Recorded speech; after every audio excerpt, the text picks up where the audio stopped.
The message wasn't meant for me. That's the thing about betrayal. It usually announces itself by accident, through some stupid technical glitch that nobody planned for. In this case, it was our home tablet syncing with Ember's phone while I sat at the kitchen counter, reviewing electrical contracts and nursing my third cup of coffee. The notification popped up at 11:47 p.m. It's tonight. He'll never see it coming. Everything's ready. D. I stared at the screen for maybe 30 seconds, my brain trying to process what I was reading. Ember was upstairs, supposedly asleep. I could hear the shower running. She always showered before bed, part of her nightly routine that I'd grown accustomed to over 15 years of marriage. My name is Cole Merrick, and until that moment, I thought I knew my wife. I run Parish Electrical with my older brother John. We're the biggest electrical contracting company in 3 counties, built from the ground up by our father before he passed 5 years ago. I handle the books, the permits, the technical side. Forensic accounting was my first career before I came back to help Dad expand the business. John handles the crews, the politics, the glad-handing that comes with being the face of a family operation. Ember and I have 2 daughters, B, 15, and Bree, 13. Smart girls, both of them. Athletes.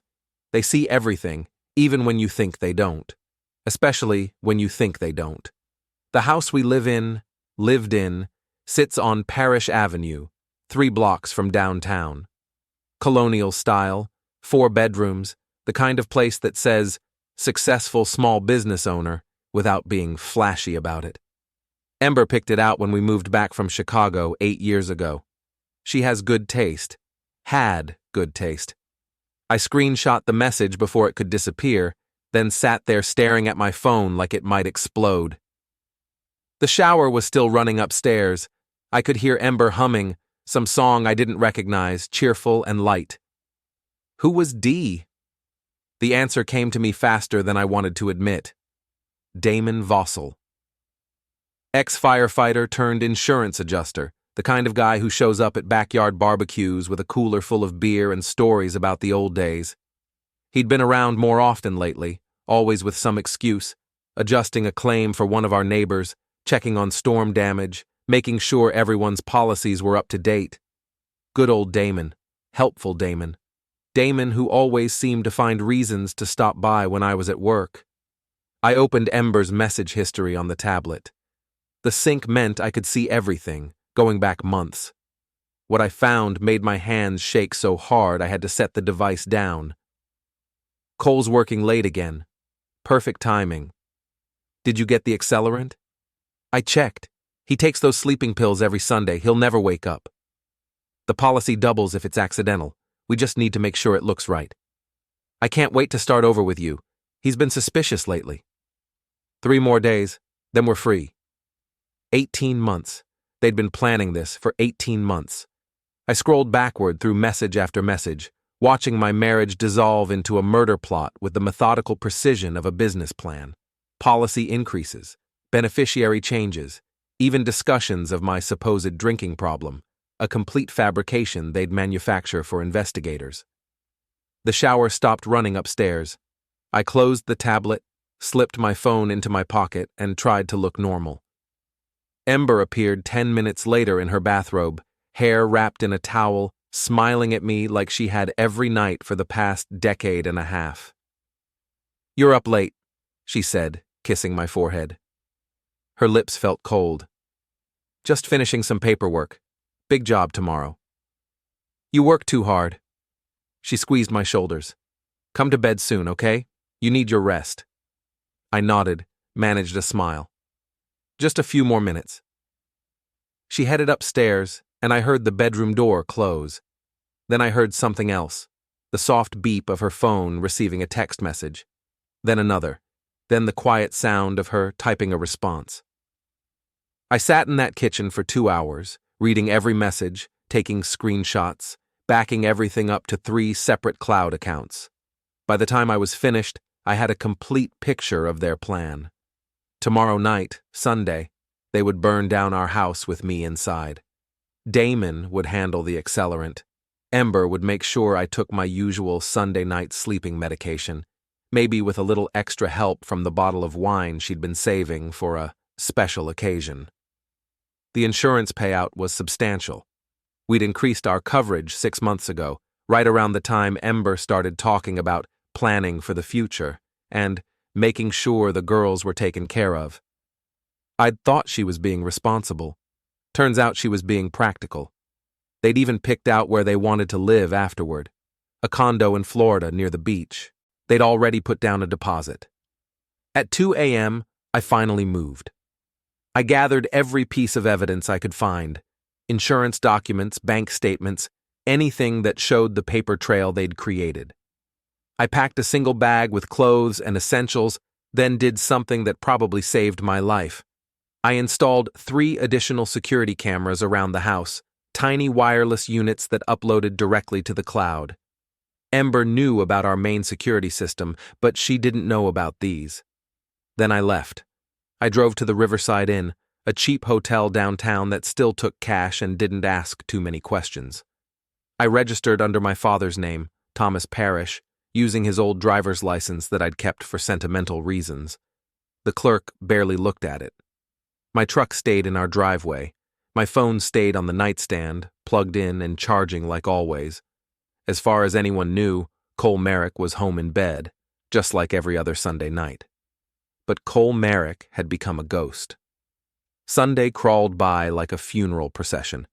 I spent most of it in the hotel room, watching the security camera feeds on my laptop, waiting for something to happen. Ember went about her normal routine: coffee, newspaper, phone calls with her sister. The girls were at their grandmother's for the weekend, a convenient arrangement that suddenly made perfect sense. Around noon, Damon's truck appeared in the driveway. I watched him walk up to our front door like he belonged there, carrying a small duffel bag. Ember let him in immediately, and they disappeared from the camera's view. I switched to the interior cameras, the ones they didn't know about. They were in the living room, spreading out papers on the coffee table, insurance documents, bank routing numbers, what looked like travel brochures. Ember was taking notes, nodding as Damon explained something I couldn't hear. They looked like a couple planning a vacation, not a murder. At 2 p.m., they left together in Damon's truck. I used the opportunity to drive by the house just to make sure everything looked normal from the street. It did. Perfectly normal. The kind of quiet Sunday afternoon that happens in neighborhoods like ours every week. I parked 3 blocks away and walked back, using the spare key hidden under the back porch to let myself in. The house felt different somehow, like it was already a crime scene. I could smell something chemical in the air, faint but unmistakable. They'd been testing accelerants. In the garage, I found a red plastic container tucked behind my toolbox. Empty, but it reeked of gasoline. They weren't even trying to be subtle anymore. I left everything exactly as I found it and went back to the hotel. The waiting was the hardest part. I ordered pizza, watched television, tried to act like a man spending a quiet Sunday evening alone. But every few minutes, I checked the camera feeds, looking for signs that tonight was the night. At 9 p.m., my phone started ringing. Ember, calling from the house. "Hey, honey, where are you?" "Hotel. Working on the Morrison account. You know how it is." "On a Sunday? Cole, you're working too much. Come home. I'll make you something to eat." Her voice sounded wrong, too bright, too cheerful, like she was reading from a script. "I'm almost finished here, maybe another hour or 2. "Well, don't stay up too late. You need your rest." "I won't. Love you." "Love you too." The line went quiet, and I sat there staring at my phone, wondering if those were the last words my wife would ever say to me, wondering if she'd meant any of it, even the lies. At 11 p.m., Damon's truck appeared on the street camera. He parked 2 blocks away and walked to the house, carrying the red container I'd seen in the garage. This time, it wasn't empty. I watched him use Ember's key to let himself in through the back door. The interior cameras showed him moving through the house systematically, pouring gasoline in careful patterns. He knew what he was doing. This wasn't his first fire. Ember wasn't there. Smart. She'd made sure to establish an alibi, probably at her sister's house or some other public place where people would remember seeing her. Damon spent 20 minutes inside, then left the same way he'd come. The cameras caught everything: his face, his license plate, even the brand name on the gasoline container. Evidence that would hold up in any courtroom. At 11:47 p.m., exactly 24 hours after I'd first seen their message, smoke began rising from our house. I sat in that hotel room, watching 15 years of my life turn into evidence. The fire department arrived within minutes. Someone had called it in, probably Damon himself from a payphone somewhere. They fought the blaze for 3 hours, but the house was a total loss. The fire marshal showed up at dawn. Even from my hotel window, I could see him walking through the ruins, taking samples, making notes. Professional arsonists leave signatures, and Damon had left his all over our property. My phone rang at 7 a.m. Ember, sobbing. "Cole! Oh my God, Cole! The house! It's gone! Where are you? Please tell me you weren't inside." "I'm at the hotel. I saw the news. Are you okay? Are the girls okay?" We're fine. I was at Karen's house. The girls are still at Mom's. But Cole, everything's gone. Everything." She sounded genuinely upset. Maybe she was. Maybe some part of her actually regretted what they'd done, even if it was going according to plan. "I'll be right there," I said. But I wasn't going anywhere. Not yet. Instead, I called my sister Connie. She's a lawyer, specializes in criminal defense, and she's the only person in my family who's never trusted Ember completely. Sibling intuition, she calls it. "Cole? It's 7 in the morning on a Monday. This better be important. Connie, I need your help, and I need you to listen very carefully." I told her everything: the messages, the planning, the fire, the evidence I'd collected. She listened without interrupting, which is unusual for Connie. When I finished, she was quiet for a long moment. "Jesus, Cole, they tried to burn you alive." "They succeeded in burning the house. That's enough for what I need. What you need is to call the police right now." "I will. But first, I need you to help me make sure they can't wiggle out of this. Damon's done this before. I found records of an arson conviction in Ohio from 10 years ago. They'll try to claim it was an accident, or that someone else did it. I need the evidence to be bulletproof. Send me everything. I mean everything. And Cole, don't do anything stupid. Let the system handle this." "The system's going to handle it just fine. I'm going to make sure of that."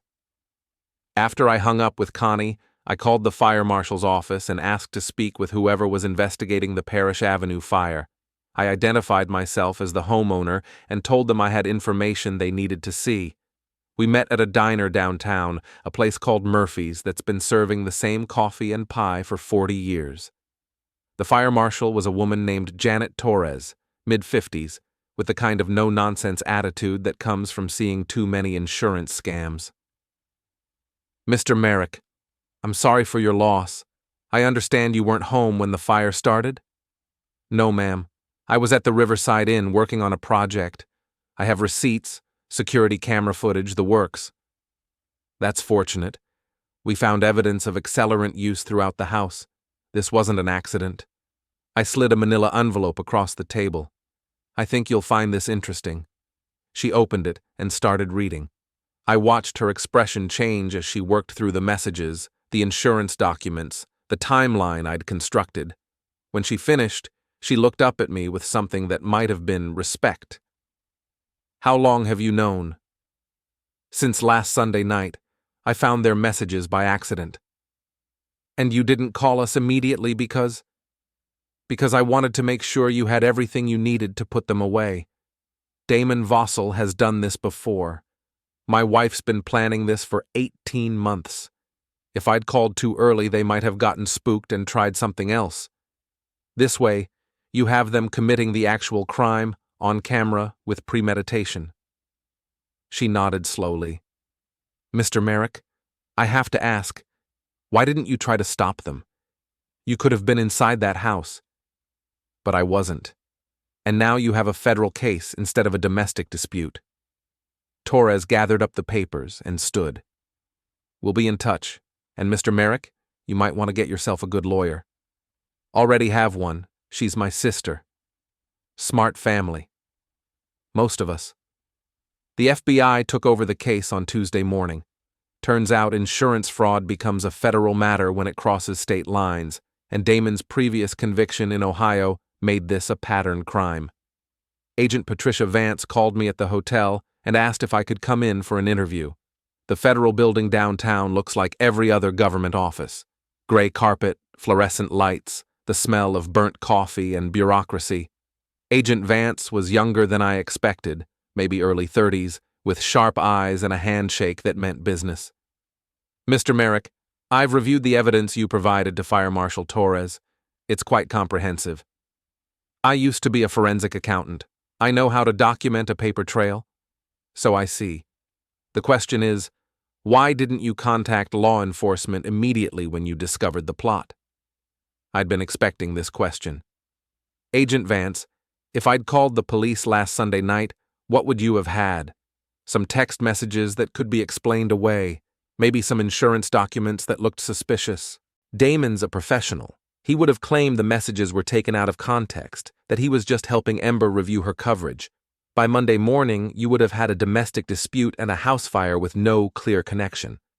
Instead, you have video evidence of Damon Vossel entering my home at midnight with accelerant, security camera footage of him systematically pouring gasoline throughout the house, and a paper trail showing 18 months of premeditation. You have a federal case. She made notes while I talked. Your wife filed a missing person report Sunday morning, before the fire was discovered. She seemed genuinely distressed. I'm sure she was. The plan was for me to be inside the house when it burned. When she couldn't find me, she probably panicked. Have you spoken to her since the fire? Briefly. She called when she heard about the house. I told her I was safe, that I'd been at the hotel working. She seemed relieved. Seemed? Agent Vance, I've been married to Ember for 15 years. I know when she's acting.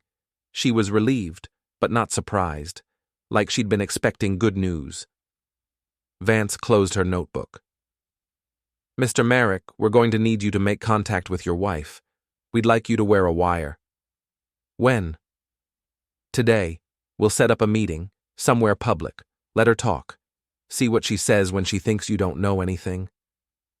She's going to ask about the insurance claim. She's going to want to know when we can file, how much we'll get, when the money will come through. Perfect. Let her ask. 3 hours later, I was sitting in Murphy's diner with a federal recording device taped to my chest, waiting for my wife to arrive. The same diner where I'd met Fire Marshal Torres, the same booth where I'd handed over evidence of my own attempted murder. There's something poetic about that, I suppose. Ember walked in at exactly 2 p.m., looking like she'd aged 5 years in 3 days. Her hair was pulled back, no makeup, wearing clothes that looked like she'd slept in them. When she saw me, she started crying before she even reached the table. Cole, thank God you're okay. I was so scared. When I couldn't find you Sunday night and then the fire, I thought... She slid into the booth across from me, reaching for my hands. I thought I'd lost you. I'm fine. Just shaken up, 15 years of our life gone. The important thing is that you're safe. Everything else can be replaced. Can it? I mean, the insurance will cover the house. But what about all our personal things? The girls' photos, your grandmother's jewelry, all of it. Ember nodded, wiping her eyes with a napkin. The adjuster came by yesterday. He said it looks like arson. Arson? Who would want to burn down our house? I don't know. Maybe someone with a grudge against the business? You've had disputes with contractors before. Maybe. I leaned forward, lowering my voice. Did the adjuster say anything about the claim? How long before we can file? He said they need to finish their investigation first. But Cole, the policy, do you remember how much coverage we have? We increased it last year, right? After the appraisal? 6 months ago. It's substantial. Enough to rebuild, and then some. How substantial? Ember glanced around the diner, then leaned closer. 800,000, plus contents coverage, plus living expenses while we rebuild. Jesus, that's almost double what we paid for the house. I know, I was thinking, maybe this is a chance to start over. Maybe we don't rebuild. Maybe we take the money and go somewhere new. Florida maybe, or California. The girls could finish school anywhere. You've been thinking about this a lot. I've had time to think. Cole, we've been stuck in the same routine for years. This could be our chance to break free, try something different. What about the business? John can handle the business. You've been talking about retiring early anyway. This could be our opportunity. The conversation went on for another 20 minutes.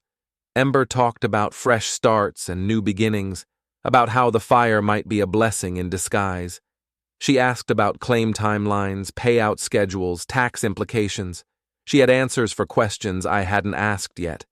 When we finally left the diner, she hugged me tight and whispered, "I'm just so grateful you're safe. I don't know what I would have done if I'd lost you."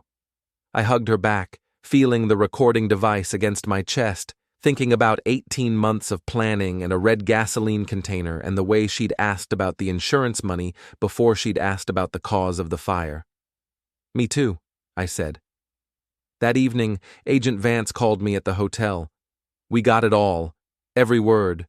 She's going to be very surprised when she finds out we've been listening. "When do you arrest them?" "Tomorrow morning, early. We'll pick up Vossel at his house, your wife at her sister's place. Do you want to be there?" "No. I want to be as far away as possible when it happens." "Mr. Merrick? For what it's worth, I think you handled this exactly right. A lot of people would have confronted them directly, maybe gotten themselves hurt in the process. You kept your head, gathered evidence, and let us do our job." "Agent Vance, they tried to burn me alive for insurance money. Keeping my head was the only way to make sure they paid for it." "They will. Damon Vossel is looking at 12 to 15 years for arson with prior conviction. Your wife will get 8 to 10 for conspiracy and fraud." "Good. One more thing. The media is going to pick up this story. Small town, family business, attempted murder for insurance money. It has all the elements they love. Are you prepared for that?" "I've been preparing for it since Sunday night." Smart man.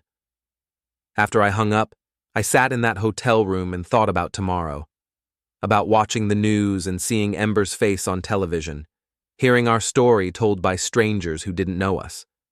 About explaining to Bea and Bree why their mother was going to prison, why we'd lost our house, why everything they thought they knew about our family was a lie. But mostly, I thought about justice. About the difference between revenge and consequence, between getting even and getting closure. Ember and Damon had made their choices. Now they'd live with the results.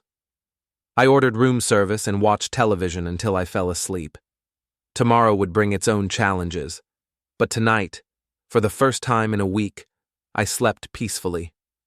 They arrested Damon at 6 a.m. on Wednesday morning.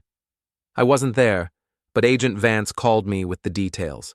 He'd tried to run, made it 3 blocks before they cornered him in a parking lot behind the old textile mill. They found him trying to shove papers into a storm drain, probably financial records connecting him to Ember. Ember's arrest happened an hour later at her sister Karen's house. Karen called me, hysterical, demanding to know what was happening.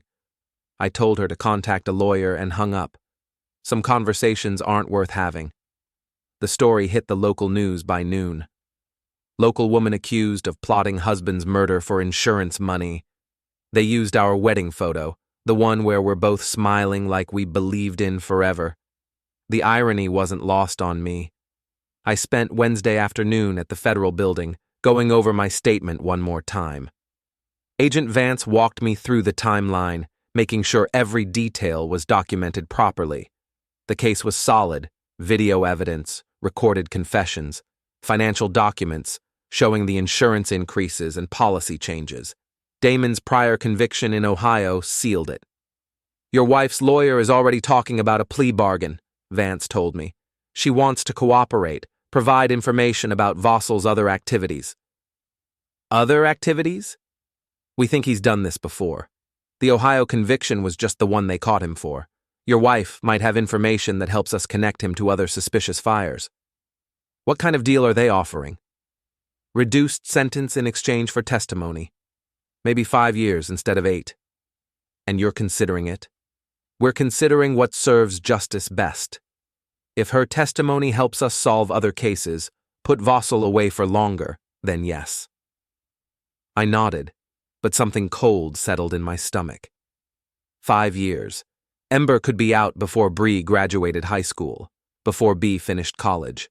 5 years for planning my murder. Mr. Merrick, I know that's not what you want to hear. But the reality is, your wife was a conspirator, not the primary actor.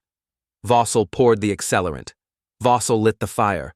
Your wife provided access and opportunity, but she didn't commit the physical act. She convinced him to do it. She planned it. She increased the insurance coverage and made sure I'd be home that night. All true, and all part of the conspiracy charge, but conspiracy carries a lighter sentence than arson. I understand, but I didn't like it. Thursday morning brought more news coverage. This time they interviewed neighbors, co-workers, people who claimed to have seen signs that something was wrong with our marriage. Mrs. Henderson from next door told Channel 7 that she'd always thought Ember seemed too friendly with the insurance adjuster. Bob Morrison, whose electrical work had kept me busy Sunday night, said I'd seemed distracted lately, like something was bothering me. Everyone's an expert after the fact. The girls came home Thursday afternoon. My mother had been watching them since Sunday, keeping them away from the news coverage as much as possible. But 15 and 13-year-old girls aren't easy to shelter, especially when their mother's arrest is the lead story on every local channel. We sat in the hotel room. I'd upgraded to a suite with a kitchenette, and I tried to explain what had happened. How do you tell your daughters that their mother tried to have you eliminated? How do you make sense of something that senseless? Dad, B said, we knew something was wrong. What do you mean? Mom's been different for months, secretive, always on her phone, always making excuses to go out. And she kept asking weird questions about your schedule, when you'd be home, whether you were taking your sleeping medication. Bree nodded. She asked me if you ever talked about changing the insurance. I thought it was weird, but I didn't know why. Smart girls. They'd seen the signs even when I'd been too trusting to recognize them. Are you okay? I asked them. I mean, really okay? We're scared, B admitted. Not of you, but of what happens next. Where are we going to live? What about school? What about Mom? We'll figure out the living situation. School will be fine. You can finish the year at your current schools, and we'll decide about next year when we know more. As for your mother... I paused, choosing my words carefully. She made some very bad choices. She's going to face the consequences of those choices. Do you hate her?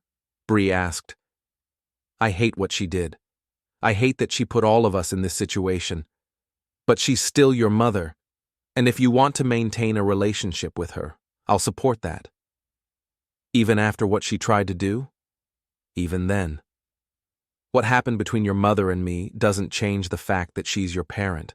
That's your relationship to figure out, not mine.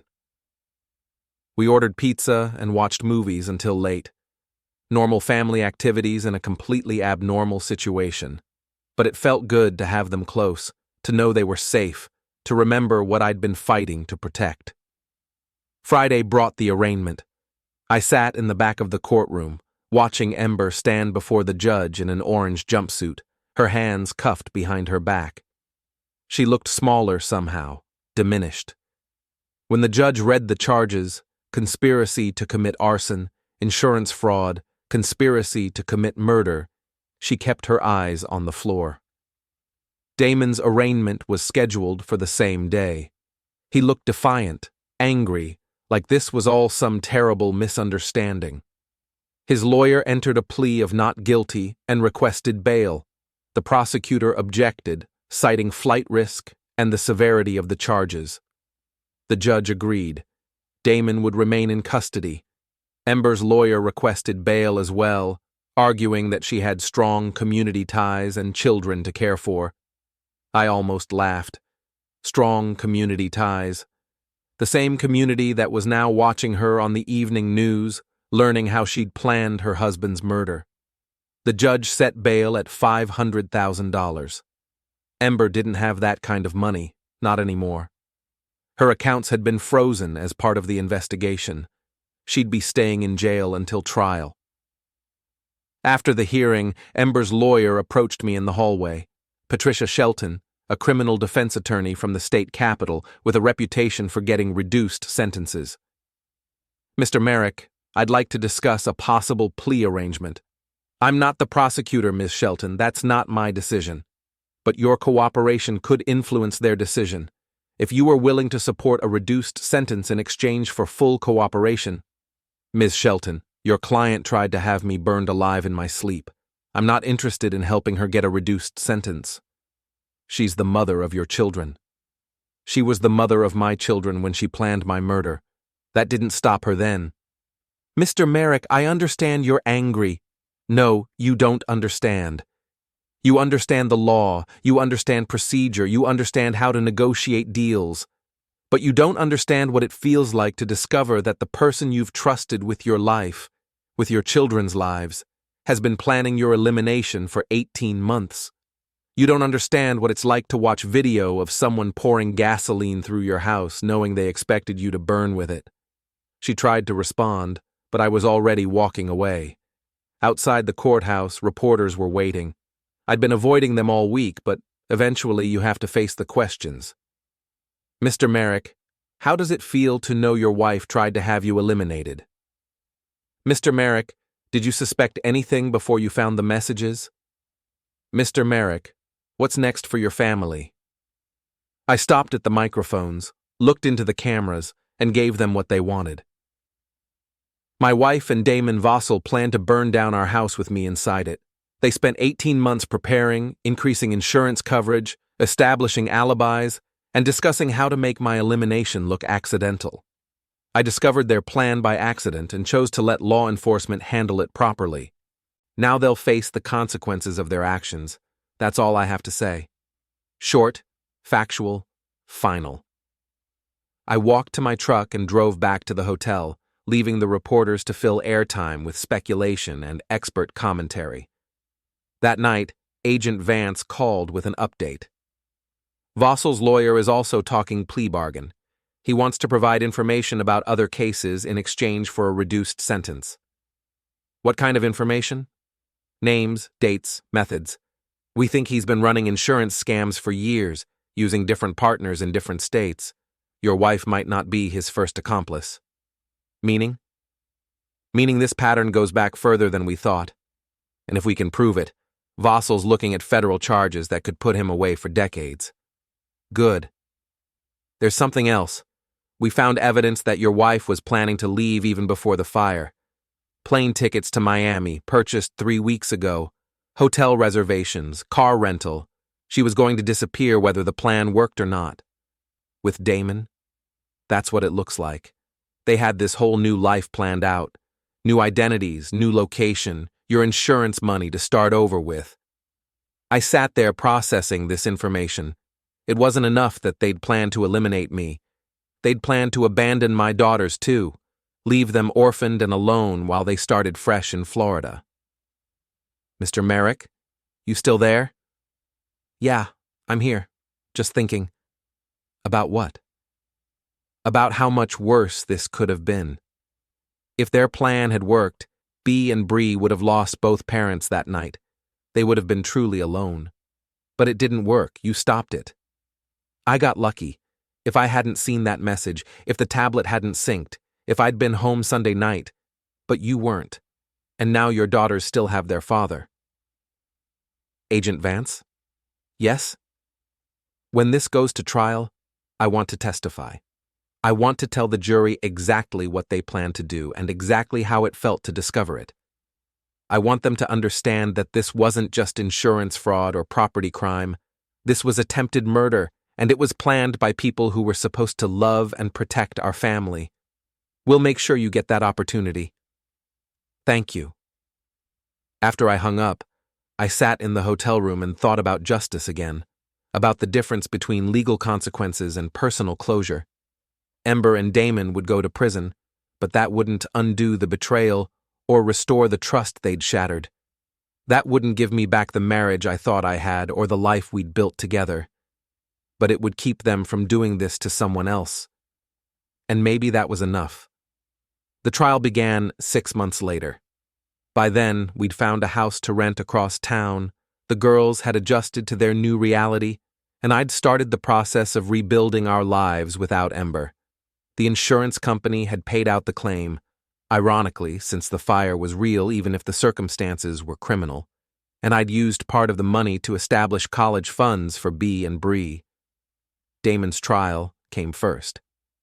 His lawyer had convinced him to reject the plea bargain and fight the charges, claiming he'd been manipulated by Ember into committing arson. The strategy backfired. The jury saw the video evidence, heard the recorded phone calls, learned about his prior conviction in Ohio. They deliberated for 3 hours and came back with guilty verdicts on all counts. The judge sentenced him to 12 years in federal prison.